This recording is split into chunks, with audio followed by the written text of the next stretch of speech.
Մեծարգո վարչապետ, ինժեներական համայնքի սիրելի գործընկերներ, ինժեներական քաղաքի սիրելի ռեզիդենտներ, շնորհակալություն մեզ հյուրընկալելու համար։ Մենք երբ ինժեներական շաբաթվա մեկնարկն էինք ազդարում, առիթ ունեցա շատ կարճ խոսել նաև մեր երազանքների մասին եւ նաև շատ խորհրդանշական էր, որ առաջին կարևորագույն այդ միջոցառումը արդեն բիզնես աքսելերատորի շենքում է տեղի ունենում։ Մենք երեք առիթ ունեցանք խոսելու նաև կառավարության երազանքների մասին եւ մենք այդ երազանքների իրականացման ճանապարհին ենք իրականում։ Պարոն Սալացյանի հետ, պարոն Ենգիբայանի բոլոր մեր գործընկերների հետ անընդհատ հավաքվում ու երազում ենք իրականում եւ այս ամեն ինչը ավելի իրատեսական է դարձնում, երբ մենք մի կողմից տարիներ շարունակ աշխարհի խոշորագույն տեխնոլոգիական հսկաների համար գիտահետազոտական աշխատանքներ ենք կատարել ու պրոդուկտներ ենք մշակել, ժամանակն է, որ մենք նաև սկսենք մտածել հայկական ինժեներական, բարձր տեխնոլոգիական պրոդուկտների մշակման եւ գլոբալ տնտեսության մատակը արելու մասին, այդ ներուժը իրականում արդեն կա, արդեն տեսանելի է եւ մենք մեծապես ողջավորված ենք։ Այստեղ կառավարությունը այս երազանքի համատեքստում էր, որ այս ներդրումը կատարեց եւ մենք վստահ ենք, որ սա հենց ինժեներական քաղաքի սրտում բոլորի համար հասանելի ենթակառուցվածք է լինելու իր կարևորագույն բովանդակությամբ։ Այնպես որ ես իսկապես օգտվելով արդից ուզում եմ բոլորիս շնորհավորել, սա մեզ համար իսկապես շրջադարձային օր է։ Եվ միանգամից ուզում եմ խոսքը տրամադրել վարչապետին, դուք երևի նախաբան կասեք, որից հետո արդեն հարց ու պատասխանի ձևաչափով ես է փորձեմ մոդերացնել։ Նախ առաջին տպավորությունս ճիշտն ասած լավն է, շատ ավելի լավն է, քան ես սպասում էի, ինչի նախ մանավանդ իմացա, որ շենքը նախագծվել է Հայաստանում, հայաստանցի ճարտարապետների կողմից եւ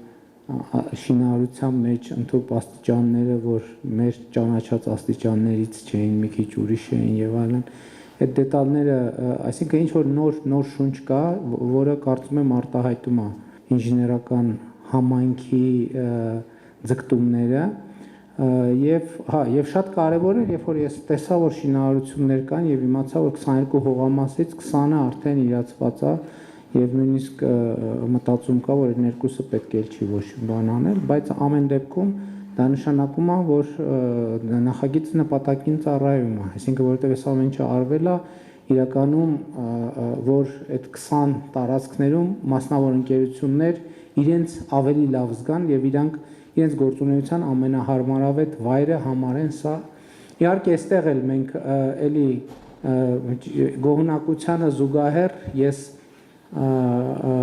էլի մտածում եմ նրա մասին, որ մեր երկրի մեծագույն խնդիրներից մեկը այդ ռազմավարական պլանավորումն է։ Ընդ որում բոլոր ոլորտներում համայնքներ եւ այլն, սկսած գյուղատնտեսությունից, որովհետեւ եթե այս նախագիծը այստեղ պետք է լիներ, գոնե ինչ որ մի կիլոմետրի շառավղով պետքա բոլորովին ուրիշ տեսարան լիներ, ուրիշ պատկեր,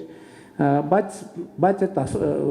չենք կարա, այսինքն այս շեշտադրումներին մենք ավելի շատ պետքա վերաբերվենք որպես իգիտություն սովորելու համար, որովհետեւ ամեն հաջորդ փուլում միևնույնն է, սենց իրավիճակի առաջ կանգնում էինք։ Ես ինչի ծագեց այդ գրատախտակի գաղափարը։ Ես այս ընթացքում մտածում եմ, որ գալիս եմ շրջում եմ էկրանին բաներ եմ տեսնում, որոնց բովանդակությունը շատ չեմ հասկանում, եւ դուք այդ պահին խոսեցիք երազանքի մասին եւ ես վերադարձա վերջին շրջանի մտածումներին, որովհետեւ ես վերջերս հասկացա, որ երազանք, իդեալ, ապագա բառերի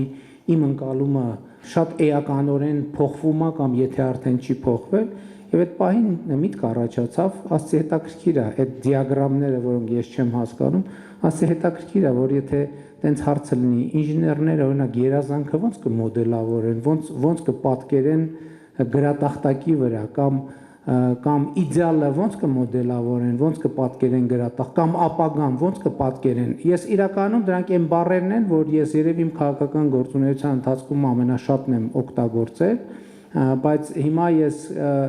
ինքս ինձ համար իմ ճանապարհին գտնվում եմ մի փուլում, որ իդեալ ապագա երազանք հասկացությունները վերագնահատելու եւ վերարժևորելու մի փուլ է, որը ըստ էության ես առաջարկում եմ նաև Հայաստանի Հանրապետությանը, առաջարկում եմ նաև մեր քաղաքացիներին, մեր ժողովրդին, որովհետև այդ բոլոր բառերը մեր ստանդարտ մտածողության հետ այսօրվա հետ կամ կապ չեն ունենում կամ իրանց կապը թույլ է։ Ես կարծում եմ իրանց ամբողջությամբ պետք է բերել այսօր, որովհետև երազանքի մեր ընկալումը որն է, էլի այտենց մի քիչ կներեք մանավանդ sense հեղինակավոր լսարանի առաջ մի քիչ արտանին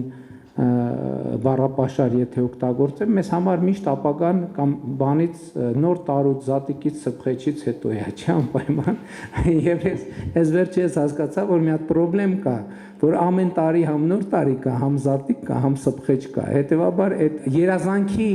մեր եւ երազանքի արանքում միշտ կան բուֆերներ, եւ ես կարծում եմ, որ այդ ֆունդամենտալ հարցի կարևորագույն լուծումը այն է, որ մենք այդ ամեն ինչը բերենք այսօր, այսինքն ոչ թե սփխեջից հետո, այլ սփխեջից առաջ, ոչ թե նոր տարուց հետո, այլ նոր տարուց առաջ, այսինքն ցանկացած հիմա ամեն ինչը հիմա, ցանկացած ապագա, ցանկացած, որովհետև այն ինչ հիմա օրինակ մենք իդեալի մասին խոսում ենք, իդեալը այն է, որ մենք պետք է ունենանք,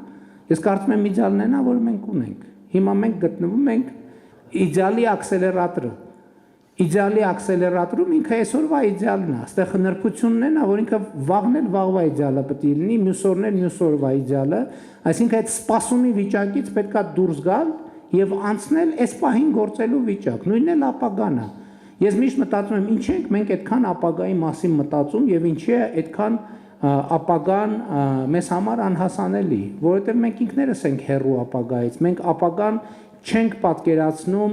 մեր բազուկի երկարության վրա գտնվող ինչ-որ մի բան կամ այսօր մեր իրականության մեջ մեզ շրջապատող մի բան։ Եվ ընդհանուր սոցիալ-հոգեբանական փոփոխությունը, տեսեք, մեր սոցիալ-հոգեբանության մեջ իմ մտածումներն են, ինչ եմ ասում, որովհետև նկատի ունեմ գիտական հաստատումը չի ստացել, չեմ հավակնում, որ բացարձակ ճշմարտություն եմ ասում։ Մենք մեր սոցիալ-հոգեբանության մեջ մենք անցյալի եւ ապագայի մեջ արանքում գտնվող ինչ որ մի անորոշ կետում խրված ենք եղել, որտեղ ես հավատում եմ, որ հիմա մենք էլ խրված չենք։ Եվ սա ֆունդամենտ ընդ որում ինժեներական այս շատ կարևոր է, իրադրության մոդելավորումը շատ կարևոր է ընդհանրապես։ Եվ դա ինժեներական խնդիր է իրականում։ Ապագան էլ է ինժեներական խնդիր, երազանքն էլ է ինժեներական խնդիր, որովհետև եթե ինժեներական խնդիր չի, նշանակում է դու երբեք չես իրագործելու, որովհետև ինժեներական խնդիրն ինչ է, որ դա լուծման խնդիր է, որ դու պետք է լուծես։ Իսկ եթե լուծման համար պետք է մտնես ինժեներության փուլ, չէ, որովհետև ոնց եթե ինժեներության փուլ չես մտել, նշանակում է դա ինքը կա որպես կենաց, որպես տենց ինչ-որ բան, ինքը երբեք իրագործելի չի, որովհետև իրագործելու համար իրան պետք է նախագծել, մոդելավորել, այսինքն բերել մտնել ինժեներական փուլ։ Մեր իրականության ամենամեծ խնդիրն է երբեմն, որ մենք շատ երկար չենք մտել ինժեներական փուլ, բայց ես հիմա հավատում եմ եւ տեսնում եմ, որ մենք մտել ենք ինժեներական փուլ։ Ուրիշ բան է դետալը տեստի կընթարկենք, այդ տեստը ցույց կտա, ինչեր վնասակար նյութերը մեջ շատ են, թե քիչ են, իր այդ կերամիկայի դիմադրողականությունը շատ է թե քիչ է, բայց խնդիրը կարևորն է, որ մենք հիմա այդ ինժեներական այդ պրոտոտիպի վիճակի մեջ ենք, մենք այսօր Հայաստանի Հանրապետության պրոտոտիպի վիճակի մեջ ենք,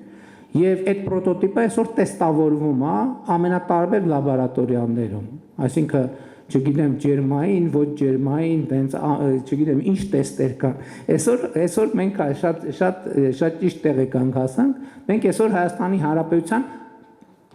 բանից երազանքի եւ ապագայի ընկալումը որ փոխվել է, ինչ է դրա արդյունքում եղել։ Ձևավորվել է պրոտոտիպ։ Այդ պրոտոտիպը այսօր տեստի մեջ է, այդ պրոտոտիպը տեստի է ենթարկվում միջազգայինորեն, այդ պրոտոտիպը տեստի է ենթարկվում ներքին մեր հանրության շրջանում, այդ պրոտոտիպը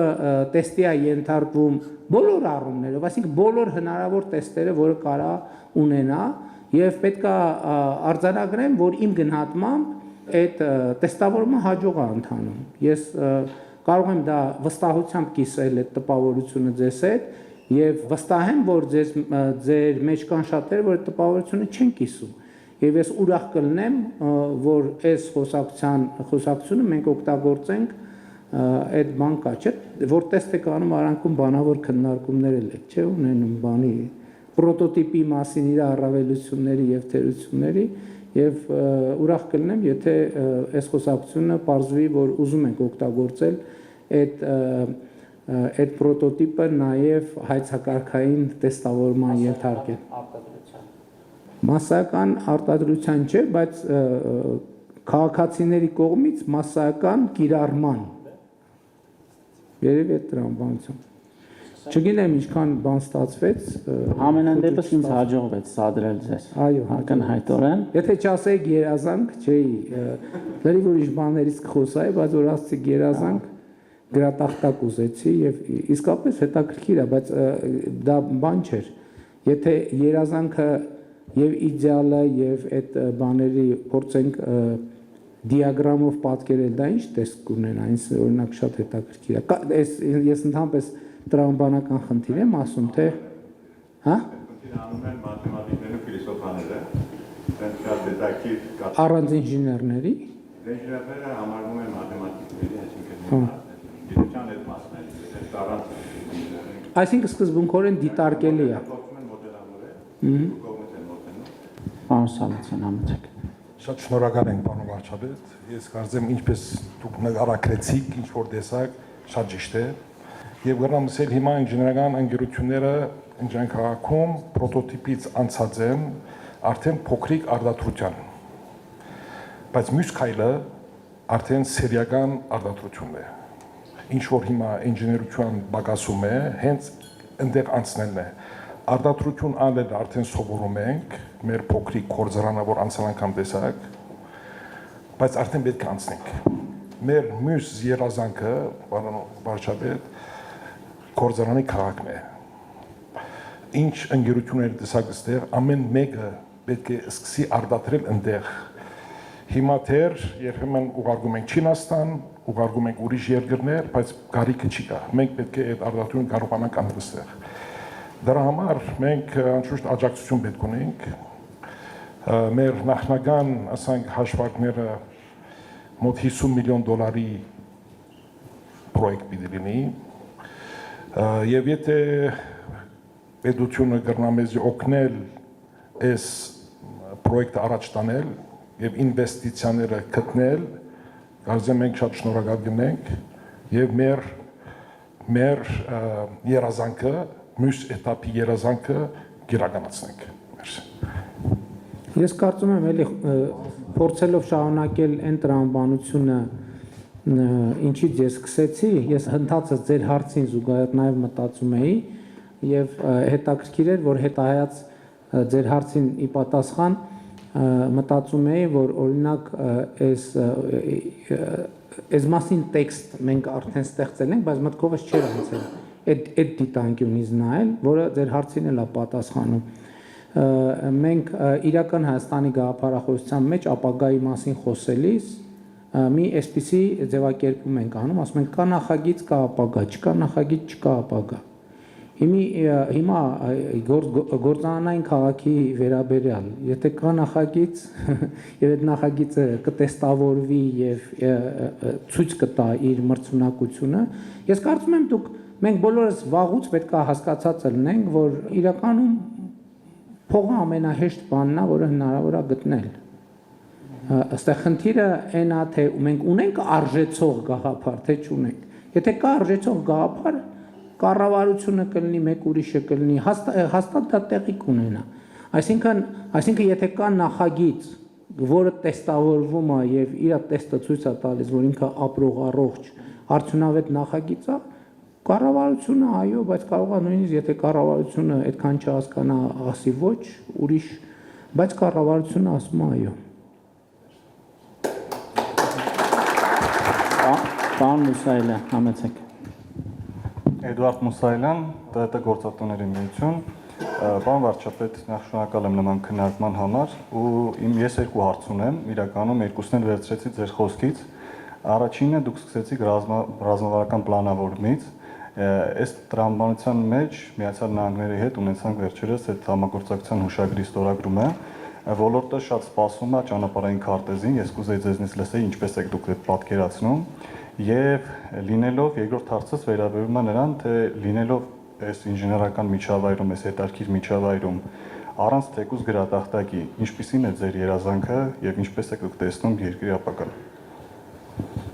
Երկրի ապագայի մասին ես գործնականում վերջին տարիներին միայն դրա մասին եմ խոսում, այսինքն ինչ էլ ասում եմ դրա մասին է։ Ես Հայաստանի ապագան պատկերացնում եմ իր միջազգային ճանաչված սահմաններով, բաց սահմաններով, խաղաղ, ժողովրդավարական եւ իրավական պետություն, այսինքն 29743 քառակուսի կիլոմետր, բայց այդտեղ մի հատ ֆունդամենտալ խնդիր կա, որովհետեւ իսկ ես ինչ նոր բան եմ ես ասում, թվում է թե տարօրինակ է, որ այս մասին մենք խոսում ենք, բայց այո, մենք մեր տարօրինակությունների հետ պետք է առերեսվենք, իսկ սրա հիմքում ֆունդամենտալ մի արձանագրում է, որ մենք պետք է դադարեցնենք հայրենիքի փնտրտուքը եւ մենք պետք է դադարեցնենք երազանքի հայրենիքի փնտրտուքը, որովհետեւ Հայաստանի Հանրապետությունը մեր երազանքի հայրենիքն է։ Մենք գտել ենք այն հայրենիքը, որը փնտրում ենք եւ այլ հայրենիք փնտրելու անհրաժեշտություն չունենք, որովհետեւ այդ երազանքի հետ կապված, տեսեք, այդ շատ ուղիղ թղթակցվում է։ Իսկ ո՞րն է երազանքը, ո՞րն է։ Երբ որ մենք երազում ենք հայրենիքի մասին, մենք կորցնում ենք հայրենիքը։ Իսկ երբ որ մենք առերեսվում ենք, որ մենք մեր երազանքին հասել ենք, մենք էլ ենք հանդարտվում, բոլորն էլ հանդարտվում են եւ մենք կենտրոնանում ենք մեր գործի վրա, սկսում ենք մտածել ինժեներու, ավելի շատ մտածել բարեկեցության, երջանկության, հարստանալու եւ հարստացնելու մասին։ Գիտեք ինչ, ես ընդհանրապես այս ճանապարհը շատ կարեւոր է, որովհետեւ ես նախկինում էլ ասել եմ, ես չգիտեմ դուք առիթ ունեցել եք լսել թե չէ, ես ասել եմ, որ այն ինչ որ ես հիմա ասում եմ եւ հիմա խոսում եմ, դա իմ անձնական տրանսֆորմացիան է, բայց վարչապետի պաշտոնում, ես շատ կարևոր է, որովհետև ես չգիտեմ, ոչ վարչապետի պաշտոնում ես տրանսֆորմացիան կունենայի, թե չի ունենա, վստահ չեմ, որովհետև ես նախկինում էլ առիթ ունեցել եմ ասելու, որ մենք մեր քաղաքական համակարգի ամենամեծ խնդիրներից մեկն այն ա եղել, որ Հայաստանում իրական քաղաքական կուսակցություններ շատ չեն եղել։ Հայաստանում իմ ընկալմամբ գաղափարաբանորեն եղել է մի կուսակցություն, եւ այդ կուսակցության ոնց ճիշտ ասեմ, որ բանը լինի, նույն տրանսֆորմացված չէ, նույնիսկ դեֆորմացված կամ մուտացված տարբերակներ։ Օրինակ ասում եմ, չի եղել իրականում քաղաքացիական պայմանագիր կուսակցություն։ Եղել է հայ հեղափոխական դաշնակցություն, դրոպ քաղաքացիական պայմանագիր կուսակցություն, հայ հեղափոխական դաշնակցություն, դրոպ հայ ազգային կոնգրես, հայ հեղափոխական դաշնակցություն, դրոպ Բարգավաճ Հայաստան կուսակցություն, հայ հեղափոխական դաշնակցություն, դրոպ հանրապետական կուսակցություն, որովհետև մենք բոլորս ներծծված ենք եղել կորուսյալ հայրենիքի փնտրտուքի գաղափարով։ Երրորդ հանրապետությունը ինքը ստեղծվել է կորսված հայրենիքի փնտրտուքի գաղափարի հիման վրա։ Այսքան որ հիմա քննարկվում է, մենք պետք է վերադառնանք ընդհանրապես տեքստերին չկարևորելը կամ տեքստերի կարևորությունը արձանագրելը շատ կարևոր է հատկապես այստեղ, որովհետև այն տեքստը, որ մենք դրել ենք մեր պետության, դնում ենք մեր պետության հիմքում, դա այն soft-ն է, որը աշխատացնում է մեր hard-ը, չէ՞, կոպիտ ասած։ Մենք մեր ինչ ծրագիր ենք դրել, մենք ասել ենք, որ մենք ստեղծում ենք Հայաստանի Հանրապետությունը պատմական արդարության եւ ազգային իղձերի համար։ Բայց մենք չենք պատասխանել մի հարցի, պատմական արդարությունը ո՞րն է, կա պատմական արդարություն, թե չէ։ Եվ ես հիմա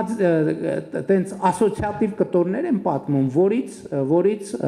իմ տրանսֆորմացիան սկսվել է եւ տեղի է ունեցել։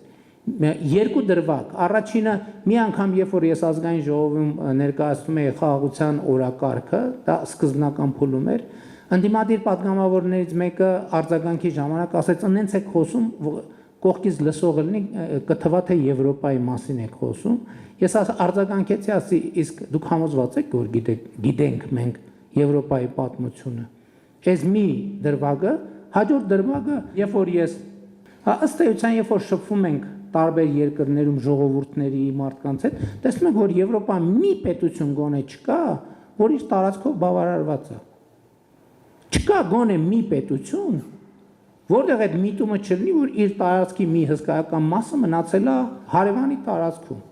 Չկա, այդպես երկիր չկա։ Բայց ինչի վրա է հիմնված այսօրվա Եվրոպան։ Այսօրվա Եվրոպան հիմնված է արգելակի վրա, որ մի X պահի ասում են լավ,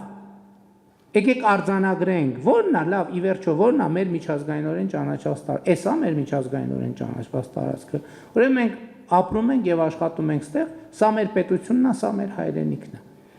Այսինքն այդ դեգեր մենք շատ խոսում ենք, չէ՞ որ մենք մենք պանդուխտի հոգեբանություն ունենք, մենք սիրում ենք պանդխտել եւ մենք խոսում ենք մեզ համար որպես անհատ։ Բայց պանդխտելը մենակ բան չի, ֆիզիկապես տեղաշարժվելը չի։ Պանդխտելը նաեւ այնա, որ դու քո տեղում նստած, բայց դու պանդխտում ես անընդհատ։ Որովհետեւ ես էլի հարց եմ տալիս, ասում եմ, սիրելի հայրենակիցներ, ինչի է որ Գերմանիայում կամ բանում Իտալիայում ֆուտբոլի թիմերը կարան լինեն Միլան, Ռոմա, չգիտեմ, ես այդպես մեծ էքսպերտ չեմ ֆուտբոլի, Մարսել Ֆրանսիայում կարա լինի, Փարի Սեն-Ժերմեն կարա լինի եւ այլն։ Հայաստանում ֆուտբոլի առաջնության ցանկը նայում ես Ալաշկերտ, Վան եւ այլն եւ այլն։ Ոնց որ մի հատ Շիրակ կա, այն էլ խորթային միությունից ինչ որ ձևերով այդ իրավակազմակերպական ձև մնացել է։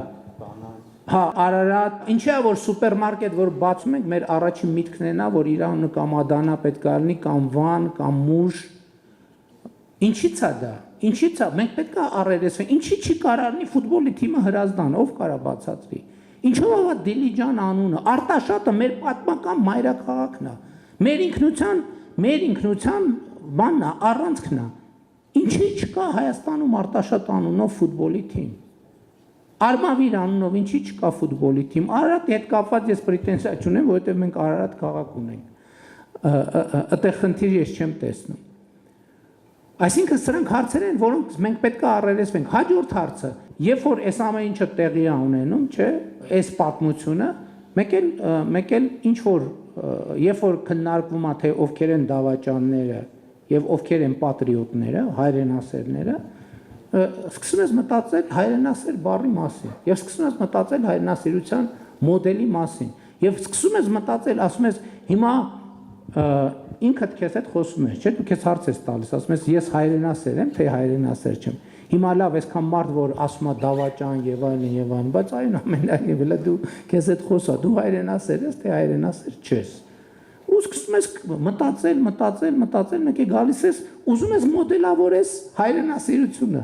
Ուզում ես գրատախտակի վրա նկարես, մոդելավորես հայրենասիրությունը։ Հետո սարսափով արձանագրում ես, որ քո հայրենասիրության բոլոր սիմվոլները առանց բացառության ստեղծվել են 40-ից 75 թվականների։ Եվ ասում ես, բայց մի րոպե, ո՞նց կարա տենց լինի։ Ո՞նց է, որ անընդհատ, ո՞նց է լավ, այս հայրենասիրության մոդելը, որ ստեղծվել է, բա այդքան կարդացել ենք, որ Խորհրդային Միության գլավլիտը, ամեն տառը, ամեն նախադասությունը պետքա ունենար թույլտվություն, պետքա ունենար հնարավորություն, բա ո՞նց որ մեր հայրենասիրության մոդելը, ո՞նց որ Չարենցին ու Բակունցին Խորհրդային Միությունը 37 թվին ոչնչացրեց ու հանկարծ ընդ որում մի մասին գուլագներից հետ բերեցին։ Ասին հələ ինչեր ունեիք, հələ մի հատ բերեք տենանք ինչ կա, ինչ էիք գրել կամ ինչ սևագիր կամ նախագիծ ունեիք։ Եվ այլն եւ այդպես շարունակ։ Մենք այս հարցերին պետք է առերեսվենք, թե չպետք է առերեսվենք։ Մենք խոսում ենք մեր կախվածությունների մասին։ Եվ մենք դժգոհ ենք մեր կախվածություններից, ճիշտ է։ Մենք մեր կախվածությունն էլ պետք է մոդելավորենք։ Այդ ինչ է այդ կախվածությունը, ինչի վրա է հիմնված այդ կախվածությունը։ Այդ կախվածությունը հիմնված է մենակ մի բանի վրա, մեր միջավայրի նկատմամբ մեր վախից։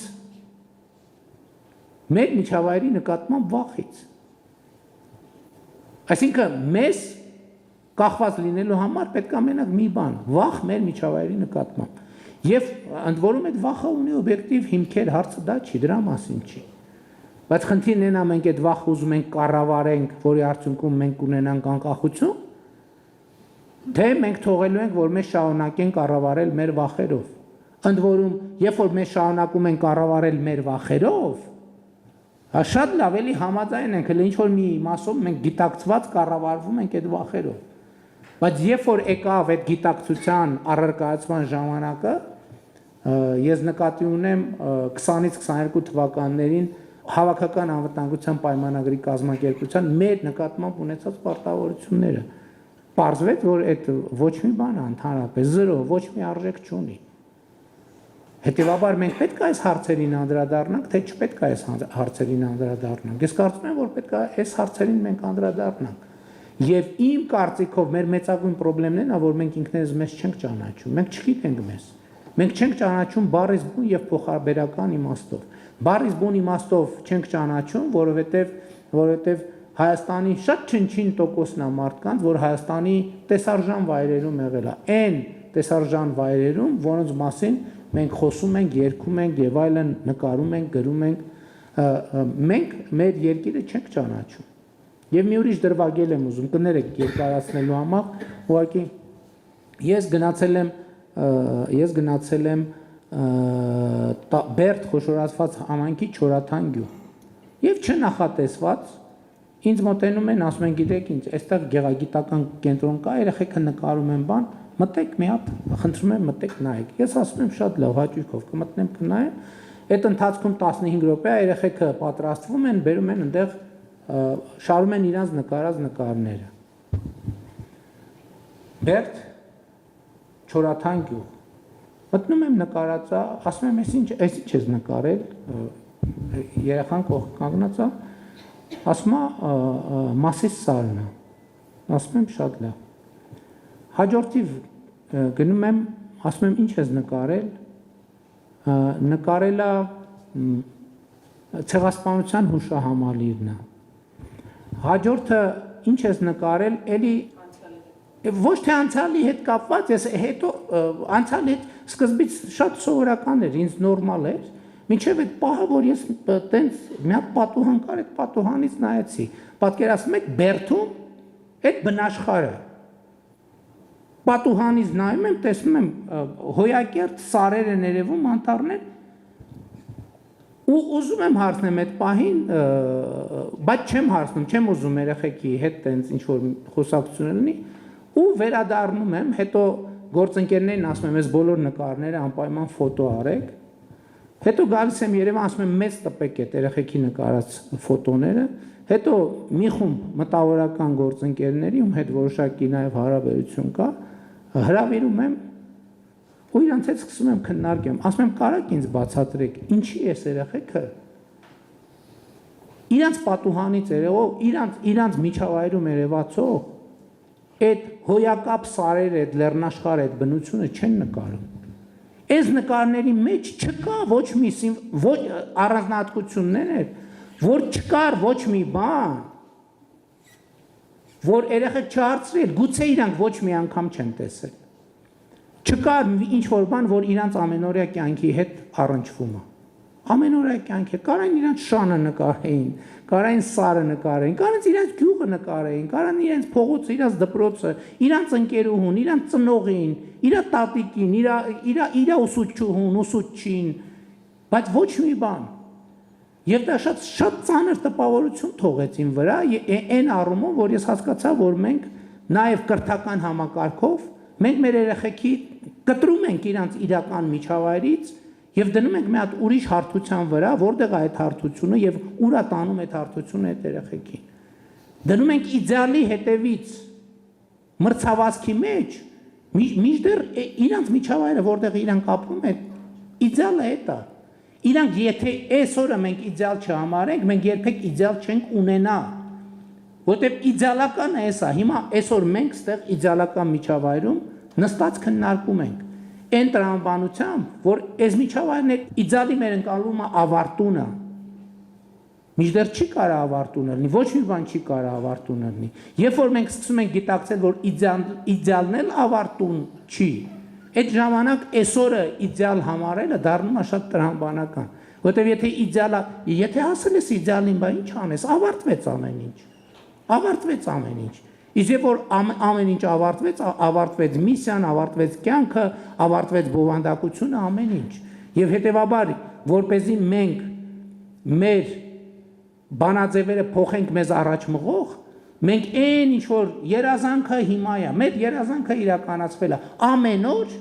մեր երազանքները իրականանում են, ամեն օր մեր երազանքներն իրականանում են։ Երբ որ մենք սենց սկսենք մտածել, հա, այսօր դուք ասեցիք ձեր երազանքը այսօր իրականացել է, բայց կներեք ձեր երազանքը երեկ էր իրականանում։ Ձեր երազանքը երբ որ սկսվել է նախագծելը, ձեր երազանքը արդեն սկսել է իրականանալ։ Եվ քանի տարի է շինարարությունը գնում է։ 3 տարի ամեն օր ձեր երազանքը իրականանում էր։ Հիմա այս պայծ սկսած ամեն օր ձեր երազանքը իրականանալու է։ Եվ կներեք այս շատ երկար բանի համար, էքսկուրսի համար, բայց այս տրամաբանությունն եմ, էսա Հայաստանի մասին իմ պատկերացումը, որ ապագան այլևս անհասանելի չլինի, որովհետև ապագան այսօր է, ապագան հիմա է, ապագան այս պահն է։ 15 րոպե առաջ հիմա այս ապագա էր։ 3 րոպե առաջ էր ապագա, 20 վայրկյան առաջ էր, մի վայրկյան առաջ էր ապագա էր, հիմա որ ես ձեզ նայում եմ ինչ որ բառ եմ արտասանում։ Այդ ապագան, այն մյուս ապագայից ես առաջարկում եմ, որ հրաժարվենք, որովհետև այսօրվա ապագան, եթե ամեն վայրկյան մենք այսօրվա ապագային տեր ենք կանգնում, այդ ապագան այսօրը դառնում է հավերժական, այսինքն մենք մեր պատմության մեջ էլ ճեղքեր չենք ունենում, չի ընդհատվում մեր պատմությունը։ Երբ որ մենք մեր պատմությունը հետ ու առաջ մեզնից կտրում ենք, այդ խրված վիճակում, ոչ անցյալն ենք կարողանում հասկանալ, ոչ ապագան ենք կարողանում բերել։ Հետևաբար կներեք այս շատ երկար պատասխանի համար, ուղղակի տենց այդ երազանք բառից տենց ինձ մտորումների մեջ գցեցիք։ Երկրորդ հարցը հուշագրերի հետ կապված բանի, բայց հուշագիր տեխնոլոգիական ոլորտի նկատմամբ այդ հարցին թող պարոն Հայրապետյանը պատասխանի։ Օգոստոսի 8-ից հետո երևի հենց հաջորդ օրվանից հետո սկսել ենք աշխատել գործընկերների հետ ոլորտային աշխատանքային խմբեր ենք ձևավորել, մենք իրենց մեր կարիքները կոմունիկացրել ենք, ասել ենք, թե որ ուղղությամբ ենք պատկերացնում այդ ռազմավարական համագործակցություն ասվածը, որ շատ պրակտիկ, շատ կոնկրետ ուղղություններ ենք բանարել, կոմունիկացրել, այսինքն աշխատանքային խմբերը աշխատում են, չեմ ասի, որ շատ արագ արդյունքներ կան, բայց գուցե թե նաև օբյեկտիվորեն սկսած տեխնոլոգիաների արտահանման լիցենզիաների տրամադրումից ունենք որոշակի կամ գուցե մեր ակնկալիքներն էին այլ, իրականությունը այլ է, նաև այդ շփումների արդյունքում մենք հասկանում ենք, թե ինչպես է աշխատում նաև Միացյալ Նահանգների պետական համակարգը, բայց ամենօրյա ռեժիմով աշխատում ենք, այսինքն այն ինչ որ դրված է այդ համագործակցության հուշագրի մեջ, նաև դրան ավելացան մի քանի այլ ուղղություններ, կիբերանվտանգություն եւ մի քանի այլ ուղղություններ եւս, այսինքն չենք սահմանափակվել կիսահաղորդչային ինդուստրիայի եւ AI-ի մասով, մի 4-5 ռազմավարական ուղղություններով սկսել ենք աշխատել։ Պարոն վարչապետ, հարցս կլինի կոնտեքստում ինչ որ ներկայացվեց ձեր կողմից այդ շեշտադրումների, հայտնի խորհրդային շրջանի ղեկավարի խոսքերը հիշելով, ով ասում էր, որ շատ դեպքերում ամեն ինչ որոշում են կադրերը։ Հարցս հետևյալն է, ձեր մտքում կամ ձեր օրակարգում ինչ ռազմավարություն կա, մասնավորապես կարճաժամկետ եւ միջնաժամկետ առումով կառավարությունում եւ առհասարակ Հայաստանում կադրային ոլորտի լավարկումներ իրականացնելու, այսինքն ավելի լավ որակյալ կադրեր ներգրավելու առումով։ Ոնց եք պատկերացնում այդ մասը։ Գիտեք, ես մի համոզմունք կիսեմ ձեզ հետ, որ այնուամենայնիվ կադրային հարցում մի կարևոր կոմպոնենտ կա, որը մեր իրականության մեջ թերագնահատված է, դա տվյալ գործող անձի գաղափարական պատրաստվածության հարցն է։ Այդ խորհրդային միության ժամանակ այդ մարդիկ, որ ասում են ամեն ինչ որոշում են կադրերը, առաջին հերթին նկատի ունեին գաղափարական պատրաստվածությունը կամ առաջիններից մեկը գոնե նկատի ունեին գաղափարական պատրաստվածությունը եւ մեր կադրային խնդիրների մի մասը կամ մի զգալի մասը կապված է եղել այս խնդրի հետ։ Գիտեք ինչ խնդրի հետ, բայց այդ խնդրը այդ մարդկանց խնդրը չի։ Այդ խնդրը ռազմավարության խնդրն է, որ մենք շատ հստակ չգիտենք, թե մենք ինչ ենք անում։ Առավոտ մենք գալիս ենք գործի։ Հասկանում եք, կա մի շատ կարևոր հարց։ Մենք առավոտ եկանք աշխատանքի, պատկերացրեք դուք բոլորդ, մանավանդ ձեզ համար դա շատ հասկանալի կլինի, այնց առանձնապես պատկերացում չկա, մենք ինչ ենք անում։ Ոչ միայն այդ օրը, որ առավոտ եկել ենք, բայց այդ օրից սկսած եւ բանա, չէ, ընդ որում քաոս կլինի, եթե այսօր մի բանի համար ենք եկել գործի, վաղը մյուս, երրորդ օրը, չորրորդ օրը, չորրորդ։ Պետության ռազմավարությունը այն ինչի մասին պարոն Մուսայելյանը հարցրեց, պետության ռազմավարությունը նույն կադրային կամ որոշումների որակի համար շատ կարևոր է, որովհետև երբ որ կա ռազմավարություն, երբ որ հստակ դու պատկերացնում ես ինչի համար ես եկել գործի եւ այսօր այն ապագայի հետ կապված ինչ խնդիր պետք է լուծես, շատ մարդիկ հենց այդ նույն մարդը դառնում է շատ ավելի պրոֆեսիոնալ։ Ես բացարձակապես չեմ թերագնահատում միջև մեզ հայտնի բոլոր պարամետրերը, սկսած կրթությունից, կրթությունը անընդհատ, շարունակական եւ այլն, բայց գաղափարական պատրաստությունը վեկտորը մենք ուր ենք գնում, որ ուղղությամբ ենք շարժվում, ինչ դա չափազանց կարևոր է եւ մեր կադրային լիքը հարցեր այն խնդիրները, որոնք կապվում են կադրերի հետ, շատ հաճախ կապված է եղել ռազմավարության բացակայության հետ, որտեղ մենք մոլորված ենք։ Հասկանում եք, ես ձեզ պարզ բան եմ ասում, որի մասին 2020 թվականի պատերազմից հետո Հայաստանի մասին մեր պատկերացումը, որն է այնուամենայնիվ Հայաստանը որն է։ Հասկանում եք, հնարավոր չի էֆեկտիվ կառավարել, երբ որ դու չգիտես քո հիմնարկը, հազար ներողություն, այս կոպիտ, երբ որ դու չգիտես քո հիմնարկը լավ որն է։ Հնարավոր չի կառավարել այդ հիմնարկը, երբ որ դու չգիտես քո հիմնարկը որն է։ Իսկ մեր խնդիրը բոլոր Հայաստանի բոլոր ժամանակների, բոլոր իշխանությունների մեծագույն խնդիրը եղել է այն, որ տենց էլ մեր ոչ մի իշխանություն չի իմացել լավ իր հիմնարկը որն է։ Ընդ որում տարբեր իշխանություններ չեն իմացել տարբեր չափով։ Մի իշխանություն չի իմացել այս չափով, մյուս իշխանությունը չի իմացել ավելի մեծ չափով, այն մյուս իշխանությունը չի իմացել ավելի մեծ չափով։ Հիմա իմ առաջարկը այն է, որ մենք կադրային հարցի լուծման համար գաղափարական պատրաստվածությունը, ասենք օրինակ Մասիս ծառը ինչի ենք մենք Մասիս ծառի բանը հանում սահմանային կնիքի վրայից։ Ընդ որում դա առաջացել է հայտնվել 2004 թվականին, որը արտահայտում է այդ իմ ասածը, որ մի իշխանությունը մի ձևի չի իմացել իր հիմնարկը որն է, մյուս իշխանությունը երկրորդ ձևի չի իմացել, այն մյուս իշխանությունը երրորդ ձևի չի իմացել։ Որովհետև մենք ուզում ենք իմանանք մեր հիմնարկը որն է, ժողովուրդ ջան։ Մեր հիմնարկը որն է։ Պատկերացրեք ակսելերացիոն կենտրոնը, գիտենք, այդքան է վստահ չենք, ինչքան է, որտեղ է, հնարավոր է կառավարել այդին, բացառված է, չենք կարող կառավարել։ Եվ լավագույն կադրերն էլ կշփոթվեն։ Եվ այնք չի, որ մեր կառավարությունում 30 տարվա ընթացքում չեն եղել թոփ մակարդակի պրոֆեսիոնալներ։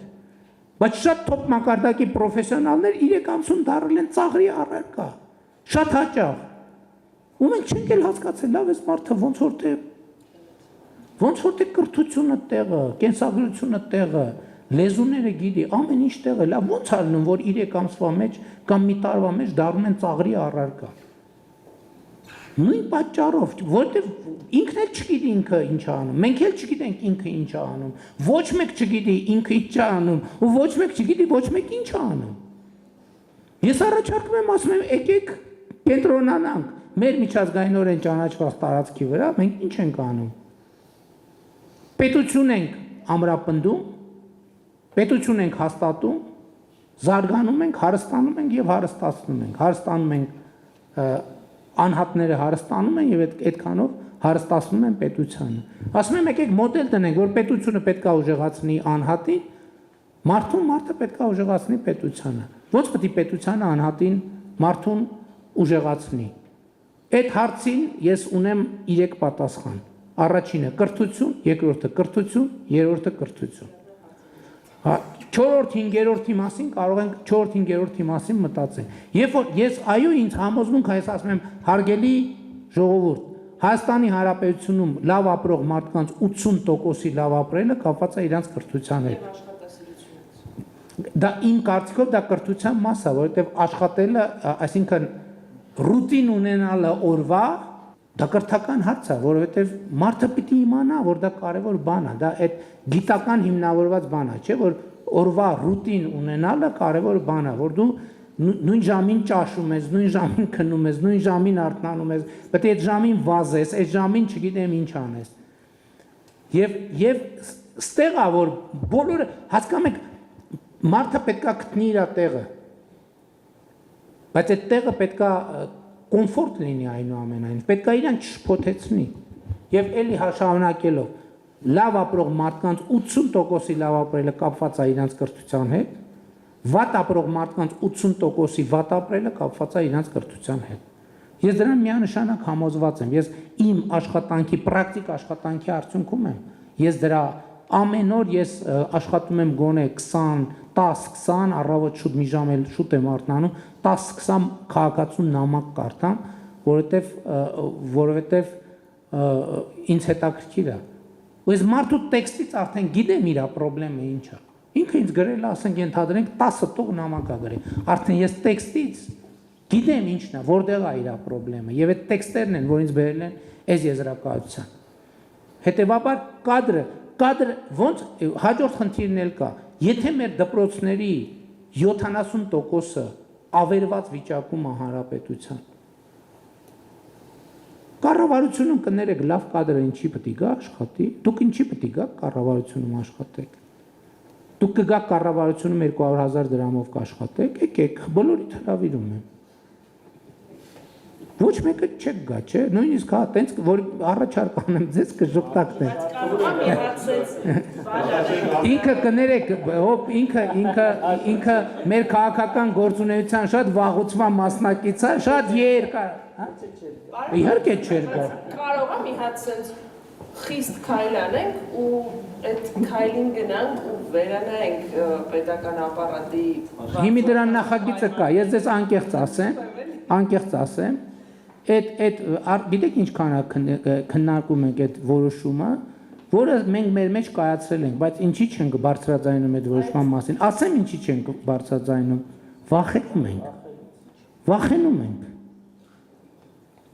վախենում ենք, որովհետև նոր առիթ ենք տալու, որ ասենք Հայաստանի ակտիվ հանրության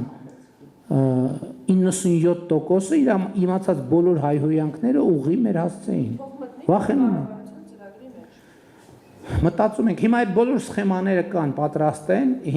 հիմա որոշումները կայացված են, հիմա ես հանձնարարել եմ, որ մենք հանրային կոմունիկացիա ռազմավարություն մտածենք, թե ոնց անենք, որ հայհոյանքները ճիշտ կառավարենք։ Խնդիրը ինժեներներից դեպի։ Հա? Ինժեներների հետ համատեղ են խնդիրը ձևակերպել։ Այդ էլ հաջորդ բանն է, որ պաշտոնական ձևակերպումը հետևյալն է, որ պետական հատվածում աշխատանքը մրցունակ չի մասնավոր հատվածում աշխատանքի հետ։ Բոլոր լավ մասնագետները դուք գիտեք որտեղ են, ու իրանց մենք խնդրենք աղաչել քչերը, հա, նրանք ովքեր այդ բանը գաղափարական պատրաստվածությունը երբ որ ասում էին, դա հա գաղափարական պատրաստվածություն է, ինչ որ մի ժամանակից հետո մարդը կասի լավ, հա, օքեյ, գնամ 2 տարի հլտենամ ինչքան կձգեմ աշխատեմ, կձգեմ թե չէ, Մի հատ եւ համեցեք։ Պարոն վարչապետ, Սեդա Սահակյան, Գյումրու տեխնոլոգիական կենտրոն։ Գյումրու տեխնոլոգիական ստեղծումից ի վեր Գյումրին դարձել է ՏՏ ոլորտի ընկերությունների համար ավելի գրավիչ ու ցանկությունը Գյումրիում ունենալ մասնաճյուղեր ավելի մեծացել է։ Ու մեր այս փորձը կիրառելով մենք շատ կցանկանայինք, որ օգտագործելով մեր Մեղրի եւ Սիսիան համայնքների լաբերը, Կապանում, Սյունիքի մարզի կամ այլ համայնքում ունենանք տեխնոլոգիական կենտրոն։ Եվ իմ հարցը հետեւյալն է. ինչպես եք պլանավորում մարզերի զարգացումը IT ոլորտի շրջանակում։ Ես որ դրա մասին մտածել եմ IT ոլորտի շրջանակում, առաջին գործողություն ինձ համար ակնհայտ է եղել, որ մարզերում պետք է լինի նորմալ որակի ինտերնետ, որովհետև առանց նորմալ որակի ինտերնետ տարբերակ չկա։ Հիմա մենք ունենք նորմալ որակի ինտերնետ մարզերում, սարերում, ձորերում, ինչը շատ կարևոր նախադրյալ է, եւ մնացած հատվածներով մենք ինչ ծրագրեր ենք անում, նախարարը ավելի ճիշտ կասի։ Նախատեսում ենք Կապանում առնվազն այդ երկխոսությունը կառավարությունը մեկնարկել է Կապանում տեխնոլոգիական կլաստերի գաղափարն ենք քննարկում, ինչու, որովհետև ունենք եւ ակադեմիական շրջանակ եւ մարդկային կապիտալ, այսինքն այնպիսի մի բարենպաստ միջավայր, որ Կապանում իսկապես մենք տեսնում ենք այդ հնարավորությունը եւ կրթական կոավ Թումո մի խոսքով, այսինքն անհրաժեշտ բոլոր բաղադրիչները առկա են, մենք տեսնում ենք այդ հնարավորությունը,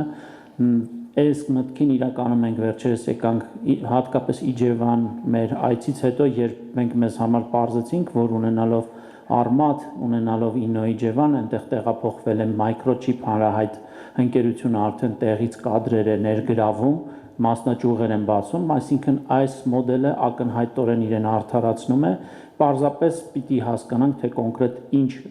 տվյալ տարածաշրջանի առանձնահատկությունների հիման վրա պիտի այդ մոդելը ձևավորվի, մեր քաղաքականությունները տանում են դրան, այսինքն մենք մարզերում ակնհայտորեն տեսնում ենք չօգտագործված մարդկային լրջագույն մասնագիտական ներուժ, որի մեջ ներդրում կատարելով մենք վստահաբար մարզերում կկարողանանք այդ կարողությունները մեծացնել ու նաև այսինքն այդ ընկերությունները, որոնք Երևանում կենտրոնացված են, դիտարկեն մարզերը որպես հավելյալ ռեսուրս իրենց համար։ Դե տեսեք, ես ձեր հարցին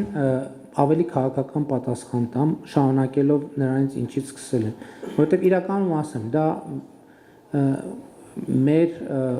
կարևոր ռազմավարական ծրագրերից մեկն է, որ մարզերում հնարավոր լինի տեխնոլոգիական ոլորտի գործունեությամբ զբաղվել։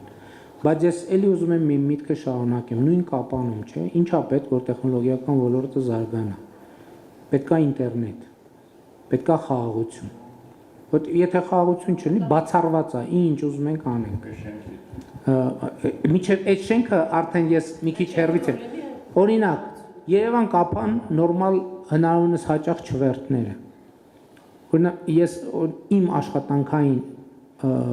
գրաֆիկում, երբ որ այդ չվերթը կա եւ ես գնում եմ եւ օգտվում եմ դրանից, ես մեր գործընկերներին ասում եմ, մենք չենք գնահատում, որովհետեւ այս չվերթը որ կա, սա մարդու կյանքը փոխող բան է։ Հիմա ես նախորդ անգամ առավոտ վեր եմ կացել, զբոսնել եմ Երևան քաղաքում, սրճարան եմ մտել, սուրճ եմ խմել, նախաճաշել եմ, մեկնել եմ Կապան, մի քանի ժամ խորհրդակցություն եմ արել, քննարկում ենք ունեցել դեսպանների հավաքի ընթացքում, վերադարձել եմ եւ ճաշել եմ իմ ընտանիքի հետ եւ երեկոյան անցկացրել եմ հանգստի մեջ։ Հասկանում եք, այս նկարագրությունը ինքը հեղափոխական նկարագրություն է, որովհետև ես սովորաբար պետք է ժամ 6-ին շարժեի գնայի Կապան եւ ժամ 12-ին երևի կհասնեի հետ գալ կամ պետք է գիշերեի եւ այլն եւ այդպես շարունակ։ Այսինքն ես իմ կարծիքով հատկապես IT ոլորտը ինքը առանձին վերցրած միտեղ չի կարա գոյություն ունենա։ Նախ իր շուրջ պետք է հարմարավետություն ձևավորվի, պետք է նորմալ ճանապարհ լինի, պետք է չվերթ լինի, պետք է սրճարան լինի, պետք է սոցիալական շփման միջավայր լինի, որովհետև տեխնոլոգիական ոլորտի մարդը չի կարա առանց դրա։ Պետք է կապուչինո լինի, հասկանում եք, առանց կապուչինոյի չի կա։ Ես ամենայն լրջությամբ եմ ասում, առանց կապուչինոյի չի կարա, առանց կապուչինոյի, էսպրեսոյի, ամերիկանոյի չի կարա լինի բան, տեխնոլոգիական ոլորտ։ Ընդ որում ապարատը բավարար չի։ Պետքա տեղեր լինի, որտեղ մարդը լանչ անելու տեղ պետքա լինի։ Այսինքն նկատի ունեմ, մենք պետքա մտածենք էլի, եթե մենք ապագայի տրամաբանությամբ գնանք, դա չի լինի։ Այն մյուս տնտեսական ծրագրերը, որ մենք անում ենք հիմա, այդ բոլոր տնտեսական ծրագրերը իրանք այդ թվում տեխնոլոգիական ոլորտի զարգացմանն են բերում, որտեղ արդեն կա սպეციფիկա, պետք է հասկանանք հասունանա այս շենքի պահը։ Հիմա մենք կարանք տանենք մի հատ բան սարի վրա այս շենքից կառուցենք, չի ստացվի։ Այսինքն միջև այս շենքը սովորական տնտեսությունը ենթակառուցվածքը համայնքը պետքա այնտեղ Թումո կենտրոն պետքա լինի, այնտեղ Կոաֆի Smart կենտրոն պետքա լինի, այնտեղ նորմալ դպրոց պետքա լինի, նորմալ մանկապարտեզ պետքա լինի, որը այսօր կառավարության ուշադրության կենտրոնում է, այս ինչ որ թվարկեցի, ամեն ինչը հիմա կապանում կառուցվել է կամ կառուցվում է։ Եվ դա անխուսափելիորեն, որովհետև արհեստական տեխնոլոգիական ոլորտ, այսինքն ինքը պետք է հասունանա, գա տեխնոլոգիական ոլորտը կուլմինացիան է, նորմալ հյուրանոց պետքա լինի եւ այլն եւ այդպես շարունակ։ Ես ճիշտն ասած մի 3 հարց էի պատրաստել, բայց հասկացա, որ ժամանակի սղություն կա եւ այդ հարցերից մեկը կբարձրացնեմ։ Պարոն վարչապետ, ես լրիվ համաձայն եմ ձեր հետ իրական Հայաստանի այդ կոնցեպցիայի առումով, որտեղ մենք չենք կարող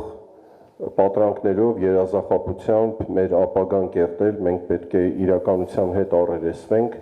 եւ հիշում եմ նաեւ մի 2 ամիս առաջ էր Դիլիջանում ձեր այդ հանդիպման ժամանակ մի հատ օրինակ բերեցիք, ասիք մեկին հարցնում եմ որտեղացի ես, ասում է Վանեցի, որտեղ ես ծնվել Երևանում, մայրդ որտեղ Երևանում, հայրդ Երևանում, բայց դու ինչ Վանեցի ես, ինչ կապ ունես Վանի հետ։ Պարզվում է նախնիները Վանից են եւ այս բուտմատիտի նման շատերի մոտ դա սենց ամրացված է եւ իրականում դա խանգարում է, բայց իմ հարցադրումը կապված է հետեւյալի հետ, որ ես մի քիչ մտավախություն ունեմ, որ ինչ որ ժամանակ հետո իրական Հայաստանի կոնցեպցիայի օրակարգում կարող է հայտնվեն այլ դրույթներ, այս ապագայի մասին եմ խոսում, որը կբացառի նաեւ մեր լեգենդներին, մեր իրական հերոսներին։ Ես օրինակ բերեմ, այսինքն այս վերջերս հանրային խորհրդում մի հատ հանդիպման ժամանակ իմ գործընկերներից մեկը ասեց, որ բայց ճիշտ է, որ ասենք Բաղրամյանի անունով հին խորհրդային միության հերոսների անունով մենք փողոցներ ունենք, ռազմական, չգիտեմ, ինստիտուտներ ունենք Բաբաջանյանի անունով եւ այլն, ես մի երկու խոսք ասեցի ու ճիշտ ասած դալիճից դուրս եկա, որտեղ այդ դեմագոգիան ես չեմ ընդունում։ Ուրիշ տեղեր էլ այդ կարծիքները ես լսել եմ, որ դա խորհրդային, որ դա մեր իրական Հայաստանի հետ կապ չունի, դա անցյալում է խորհրդային միության հետ։ Ես ասեմ ավելին, եթե խորհրդային միության ժամանակ մեր առաքելությունը ինդուստրիալ կենտրոն սիլիկոնային հովիտ չլիներ, մենք սա էլ չէինք ունենա, մենք այդ արժեքները չէինք ունենա, ինչ որ այսօր ունենք, մաթեմատիկական դպրոցի, միկրոէլեկտրոնիկայի ինդուստրիայի եւ այլն։ Ձեր կարծիքն էի ուզում լսեի, որովհետև եթե մենք պետք է հետագայում նոր հերոսներ, նոր լեգենդներ հորինենք եւ կապենք իրական Հայաստանի հետ արհեստական ձևով, դա կարծում եմ բավական սխալ է լինելու։ Ձեր անձնական կարծիքն էի ուզում սրա հետ կապված իմանալ։ Շնորհակալ եմ։ Առաջին հարցի հետ կապված ձեր ձևակերպումը իրականում ձեր ձևակերպման հետ իմ ձևակերպման այդքան էլ համաձայն չեմ, որովհետև իմ շեշտադրումը ուրիշ բանի մասին է։ Ես հասկանում եմ մարդու պապը Վանում է ծնվել։ Այսինքն ինքը արմատներ ունի այնտեղ։ Խոսքը դրա մասին չի։ Ես ուրիշ բան եմ ասում եմ գնում ենք ենթադրենք Դիլիջան, ասում ենք որտեղից ես, ասում է Վանից են։ Գնում եմ Թալին, ասում ենք որտեղից ես, ասում է Սասունից են։ Գնում ենք Արմավիր, ասում ենք որտեղից ես, այսօր երիտասարդ 30 ասում է ենթադրենք Վանից են, Կարսից են ասել։ Ես ուրիշ հարց եմ տալիս։ Իմ խնդրեմը այդտեղ չի, որ ինքը իր արմատները գիտի եւ ճանաչում ուզում է պահպանի։ Իմ խնդրեմն են ասում են, բա Դիլիջանցինովը,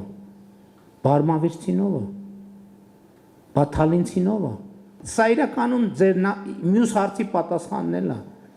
Ես չեմ ասում դու բան արա, մոռացի որ վանից ես։ Ինչ պետք չի մոռանալ։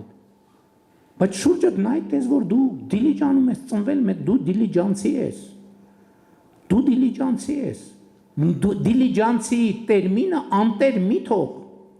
Ես բացարձակապես որևէ խնդիր չունեմ։ Ինձ ասում են որ ուզում եմ պատմական Հայաստանը մոռանա։ Ոչ այդպիսի խնդիր ես ոչ դրել եմ, ոչ էլ դա տրամաբանական է դնել։ Ես ընդհակառակը ես ներկայացնում եմ ու դա ձև չի, անկեղծ եմ ես դա ասում։ Ասում են ուզում եմ հայ ժողովրդի պատմությունը մոռանա։ Ես ուրիշ բան եմ ասում եմ, երբ որ մենք ցանկացած գիրք որ կարդում ենք, ես տենց այս համոզված եմ, որ բոլորս էլ տենց ենք, կամ եթե տենց չենք, մենք գրքի հետ խոսում ենք, չէ՞, մենք երկխոսություն հերոսների հետ ինչ որ հաղորդակցության մեջ ենք, չէ՞ մտնում։ Չէ՞ տենց չի, սխալ եմ ասում, չէ՞ տենց է, չէ՞։ Հիմա ես իրական Հայաստանի գաղափարախոսությունը ծնվել է հետևյալ կերպ։ Ես այն ժամանակ չիմանալով էլ, ես տենց լուսաբանում եմ, որ հայ ժողովրդի պատմության այս մի հատորն էլ նորից կարդացի, այս մի հատորն էլ նորից կարդացի, այս էլ նորից կարդացի ու տենց բան էի անում։ Իմ կարծիքով ես այն ժամանակ տենց պրոպագանդում էի ենթագիտակցորեն շուտ արթնանալ, որովհետև ժամը 5-ին արթնանում էի,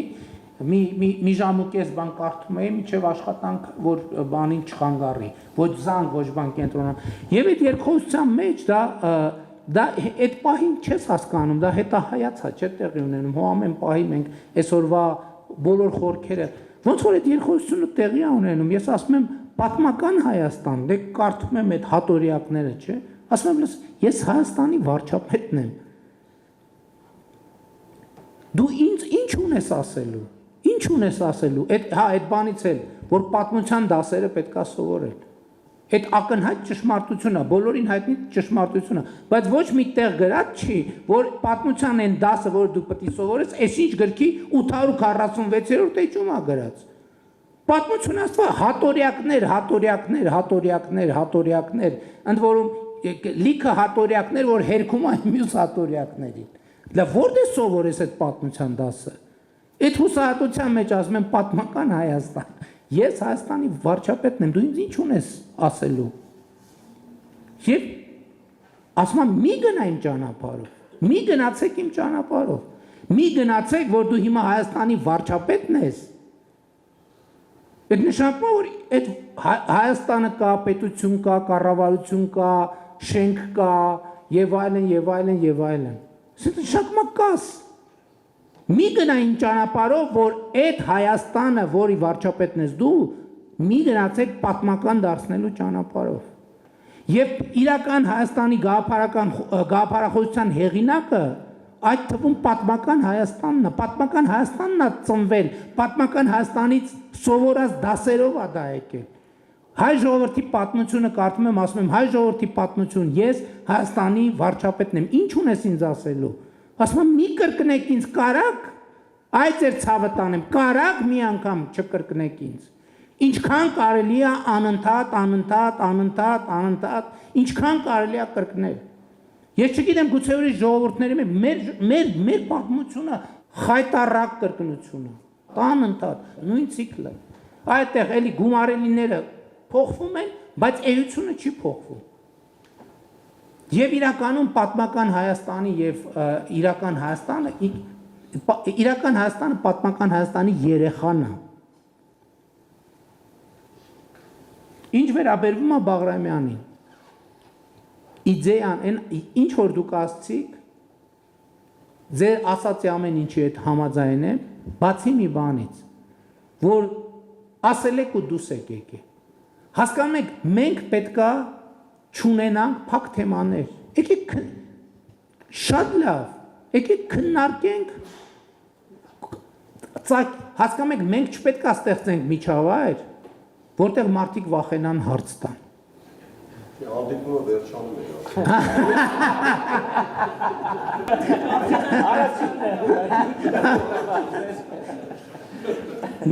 Մենք չպետք է ստեղծենք միջավայր, որ մարդիկ վախենան հարց տան։ Թող հարցնեն, թող մեկ ասի Բաղրամյանը էս, մենք էլ ասենք գիտես ինչ։ Ի վերջո խնդիրը նրա մասին է, որ մենք էլի ամեն օր մենք պետք է մեզ հարցնանք, մենք ճիշտ ենք անում։ ամեն օր, լավ, գուցե ամեն օր չէ, գուցե երամսյակը մեկ։ Բայց եկեք մենք այդ մտածումի արդյունքում, չէ, տեսեք մենք ինչա տեղի ունեցել մեզ այդ Ամիրյան փողոցը դարձել է Վռամշապուհ արքայի փողոց, Վռամշապուհ արքայի փողոցը դարձել է Ամիրյան փողոց։ Մենք Երևանում, եթե չեմ սխալվում, ոչ մի թագավորի անունով փողոց չունենք։ Մենք ունենք դինաստիաների անունով։ Հա, Տիգրան Մեծի անունով։ Հա, չէ, ուրիշ էլի Տիգրան Մեծը Արգիշտի թագավոր Չէ, երևի համայնքներում շատ տեղերում չունենք, հա։ Այսինքն դա շատ կարևոր է, մենք պետք է այս ընտրությունը կատարենք։ Օրինակ ես կարծում եմ, որ պետք է Հայաստանում շատ տեղերում լինեն մեր տարբեր արքաների անունով փողոցներ։ Այսինքն ես նկատի ունեմ քիչ են իրականում, որովհետև Տիգրան Մեծը այնքան ասել ենք, հələ հետաքրքիր է, էլի, նույնիսկ ասոցիատիվ չի բանանվում։ Հա, դինաստիաներով ունենք, հա, բայց Տիգրան Մեծ եւ Արգիշտի ուրիշ ունենք Երևանում արքայի փողոց չունենք։ Այդ բացառությունը հաստատում է։ Ես ասում եմ եկեք հարցեր տանք, իսկ ինչն է խնդրեմը, որ թող մարդը ասի ինչ է մտածում։ Մենք էլ ասենք ինչ է մտածում, լսարանն էլ նայ ասի Մուսա Էլյանի փաստարկները ակնհայտորեն ճիշտ են։ Ինչ ենք վախենում այս process-ից։ Նկատի ունեմ ամեն ինչ ճիշտ եք ասում, պետք չի դուրս գա սենյակից։ Պետք է այդ խոսակցությունը շարունակել, որովհետև մենք մեզ փակուղի ենք մտցնում այդպիսով։ Եվ սիմվոլներն էլ պետք է, կարող է սիմվոլը մենք պետք է նաև ռեբրենդինգի, իսկ Բաղրամյանին մենք որպես ինչ սիմվոլ ենք բանանում գնահատում։ Ես էլ է շատ կարևոր, որովհետև մարդը կասի է սովետական Բաբաջանյանն էլ բանում Հունգարիայում, չգիտեմ, ինչի մեջ է ներգրաված եղել։ Մենք պետք է իրան ճիշտ տեղում դնենք, մենք իր ինչն ենք գնահատում։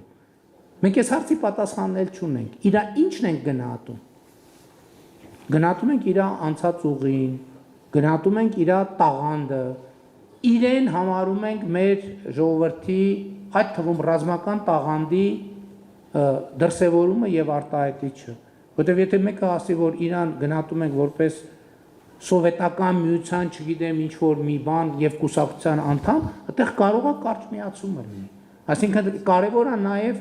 հերոսի իմիջի ձևակերպումը, մենք Բաղրամյանը մեզ համար ինչի սիմվոլն է, այս էլ է շատ կարևոր, որովհետև մենք իրան խորհրդային ժամանակ որդեգրել ենք խորհրդային միության բանաձևով, բայց իրանք չենք ադապտացրել կներեք այդ բառի համար անկախ Հայաստանի Հանրապետությանը, եւ դրա համար, հա, դրա համար մի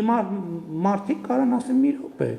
այս ինչ է, այս ինչ սովետական կամ այս ինչ ռուսական կամ այս ինչ մեծ բանի էքսպանսիոնիստական բանը։ Մենք ստեղ շատ կարևոր հարց կա, ոչ թե Բաղրամյանին փոխենք, այլ Բաղրամյանին ձևակերպենք, ինչու է ինքը մեր հերոսը, ինչու է ինքը մեր հերոսը, որովհետև երբ որ ինքը մենք իներցիայով ենք հասկանում եք իրան հերոս համարում այն բանաձևի շրջանակում, որը եղել է խորհրդային միության մեջ, որում կարող է պարզվել, որ ոչ մի բան ընկալումներ փոխելու անհրաժեշտություն չկա, բայց ես ասում եմ ինչն է հարցը, որ մենք քննարկենք։ Հենց առաջընթացը մարդկությունը սկսել է քաղաքակրթությունը ձևավորվել այն պահից, երբ որ մարդը սկսել է հարց տալ։ Երբ որ մարդը հանկարծ հարց չտար, չէր ստացվի ոչ մի բան։ Շնորհակալություն, չէ, ավարտեցինք։ Մի մոռացեք հետևել մեզ Facebook-ում, ինչպես նաև բաժանորդագրվել մեր YouTube-յան ալիքին։